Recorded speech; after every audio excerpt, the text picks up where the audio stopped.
The night of 2nd and 3rd December 1984 changed life for everyone in Bhopal. Even 35 years after the world's worst industrial disaster that claimed 3,787 lives in one night and left over 5 lakh permanently ill, survivors and victims of the Bhopal gas tragedy continue to bear the brunt of the deadly gas leak from the Union Carbide plant. However, two women, Rashida B and Champa Devi Shukla, stood strong to fight for the rights of hundreds of women and provide support to second and third generation of disabled children. Hello friends and welcome to Not for Women Only with me Sunita Iyer, and today let's revisit the journey of Rashida B and Champa Devi Shukla, who never imagined that they would find themselves in frontline roles following the tragic disaster.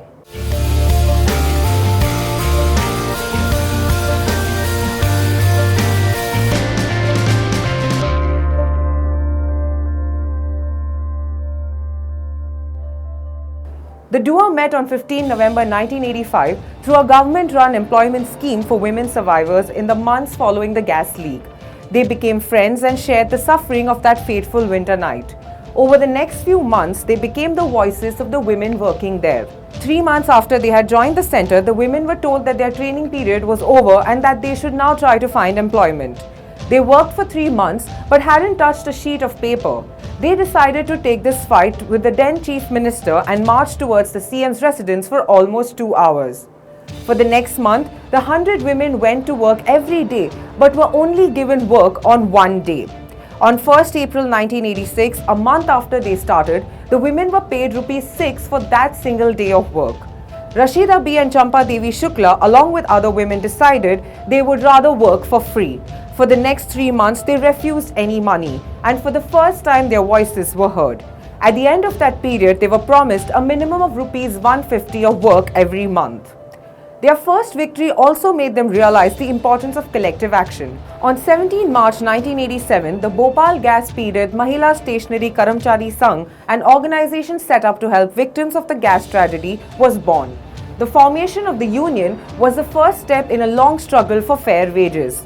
One of its first demands was that women be paid factory rates that applied to manufacturing setups with more than 20 employees. The next was that they be paid the same wages as other employees at the central government press where they had been shifted to.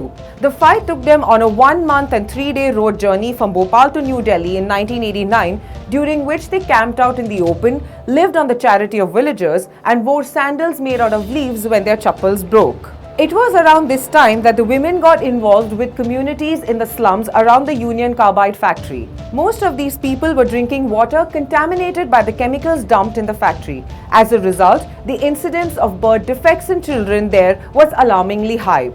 The compensation given to the slum dwellers had been exhausted long ago on medical care, and a few of the other benefits that the government had supposedly doled out never reached them. In 2004, the world changed once again for Rashida B and Champa Devi Shukla when they were given the Goldman Environmental Prize for the work they had done with gas-affected communities. The prize money was used to create Chingari, a rehabilitation center for disabled children. Today, more than 200 children with various kinds of disabilities due to their parents' exposure to the deadly gas or contaminated water visit the rehabilitation center every day. The center has a speech therapist, a physiotherapist, special educators and doctors. Its aim is to try to give the children the tools to go to a regular school. Rashida B and Champa Devi Shukla still work at the central government press. They spend their mornings there and can be found at Chingari in the afternoon. Even though things have changed for the women, the struggle has otherwise been painfully slow. Their greatest achievement, though, has been to prove that they have it in them to fight and to lead other women in the struggle. We truly salute the grit and determination of these two survivors of the deadly Bhopal gas tragedy. Thank you for watching this episode of Not for Women Only. For more such videos, stay tuned to MyNation.